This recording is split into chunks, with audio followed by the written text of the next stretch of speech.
হয়তো এই কথাগুলো তোমাকে কখনো সামনাসামনি বলা হবে না, তবুও হৃদয়ের ভেতর থেকে বারবার বেরিয়ে আসে। জানো, দিনের ভিড়ে অনেক মানুষের সাথে কথা হয়, অনেক মুখ দেখা হয়, কিন্তু দিনের শেষে মনটা শুধু একজন মানুষের কাছেই ফিরে যেতে চায়, আর সে মানুষটা তুমি। তোমার একটা খোঁজ, একটা ছোট্ট মেসেজ, অথবা শুধু তোমার নামটা দেখাও, অদ্ভুতভাবে মনটা ভালো করে দেয়।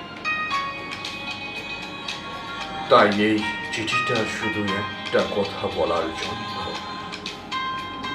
যদি কোনোদিন জানতে ইচ্ছে করে এই পৃথিবীতে কে তোমাকে একটু বেশি ভাবে, একটু বেশি মিস করে, আর একটু বেশি ভালোবাসে,